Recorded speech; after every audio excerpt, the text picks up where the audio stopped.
G'day. We should be aware that in saving the environment we're in danger of destroying it. Wind farms, for instance. Well, you wouldn't put a wind farm in the Botanic Gardens, would you? Well, would you? No, you wouldn't, would you? So why let the Queensland Government people and others put one in this unique Victorian, absolutely magnificently, stunningly beautiful tourist spot? Why destroy our environment? Once, long ago, the Ngurrian Warren people lived here, but when the white man thundered into the area, we saw the demise of those original owners, after which the area was shared by three adjacent clans, the Yorta Yorta to the north, the Jarra Jarra to the west, and the Tooborac to the southeast, which includes Tooborac, that's here. They made a sweet drink from the blossoms of the ironbark, that's the Durup tree, well that's what they called it, and they used the bark of the box for constructing shelters. Now the totem was the eagle, which still keeps an eye on the place, and so it should. I can tell you they should, because now with these monsters they're suggesting going up in the area, it'll not only carve up the landscape, but they're carving up the community too. Well, we believe that wind turbines aren't going to make a blind bit of difference to greenhouse gases. Not a single power station is going to be shut down for these things. But there is one thing that wind turbines do extremely well, and they've been doing it in this community for the last 2 years, and that is destroy the community. In the last couple of years, since these things were mooted, the community has been torn apart. Brother against brother, old friends against old friends. Neighbours who we liked, who liked us, now don't like us, and our community is falling apart. These things haven't even arrived and this is happening. We just want to keep this beautiful area as it is. Well, it's really interesting that at first blush you'd think there's such a good idea, but when you go into it, they just don't live up, don't deliver the promises that they make, do they? That's right. The thing that really annoys me is the way the companies mislead everybody and the things they don't say usually. Yeah, well, they make you think that you're going to save a lot of greenhouse gases and those sorts of things, but if you actually follow it through, there's very little saving. It's just almost a fraud in that sense. To put a wind farm up, you've got to put up as much capacity behind it with a coal-fired or a gas-fired power station.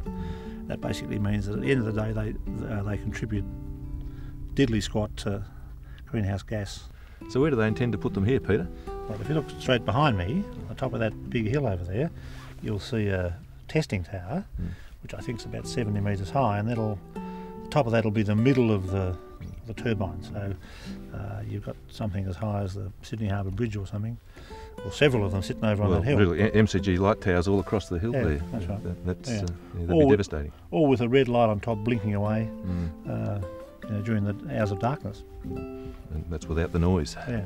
Yeah, one of the interesting things is that from within the industry itself, Grant King, who's CEO of Origin Energy, in the Financial Review on Saturday the 3rd of November, said that are these things do they reduce greenhouse gases? Are they effective?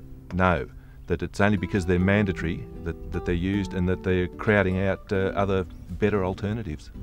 My bottom line would be that if the proponent actually decides to try and go ahead, there will be a hell of a stink in this area before the thing's settled. A hell of a stink. So the feathers are flying at Tooborac, and it's not only the locals that'll be plucked. You see, the Aboriginals' totem of this area is the great eagle, and that great eagle, I can tell you, is in great danger. We know that humans suffer psychological problems when they're exposed to flickering light, that's constant flickering light and constant noise. Well, so do animals. G'day, I'm Dr. Jack Airby, and I'm proud to say that I've been a practising veterinarian for over 30 years, and I'm just passionate about animals, both wild animals, farming animals and pets. As our friend Peter said, one of the oldest forms of torture is sleep deprivation, which means stopping you from sleep. One of the most effective ways is to have constant movement and constant sound. And when we see these huge wind farms polluting our lovely countryside, that's what's happening. Not only the look of them, but you hear this sound and noise going all the time. Now, if that happened to you, just imagine how you'd feel. In your bedroom, having thump, thump, thump, going all day. You don't get used to it, it's absolutely hideous. The other thing, of course, we forget about is our native fauna. Our native animals, of course, can move away.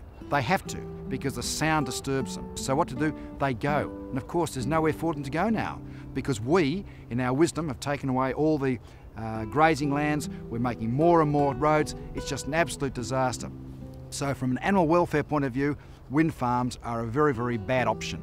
Now just think of it, these poor farming animals are locked in their little enclosures, their farms, their paddocks. They cannot escape. And what happens is there's a high possibility of lowered milk production, stress with the animals, in fact, very bad animal welfare, and to take it to the extreme, it is cruel. Will Victoria's quiet countryside environment be carved up to protect the environment? These rocks, which have sat here even before the Dreamtime, will need to be blasted to make huge craters full of concrete to hold these 100-metre high towers. That's 300 feet high. We've got height restrictions on buildings, but that's forgotten when developers want government money to build these inefficient, monstrous windmills. Come on, it's a joke. But let's not have the joke be on us. Let's have the last laugh which will echo through these hills.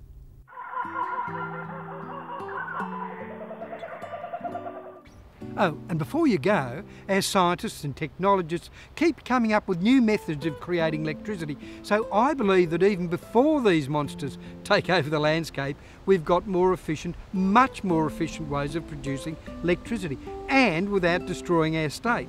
Ceramic fuel cells, for instance, will, I reckon, within no time at all be installed in our homes to produce hot water for our showers, as well as heating the whole home. They're cheap and they're efficient, and they don't need a mountain range to set up, just a cupboard in your laundry. Or we'll be making electricity by the waves turning generators under the sea, and the only people who'll be complaining about the visual are the spear fishermen. So we can save our environment, but we don't want to ruin the environment in the process, do we?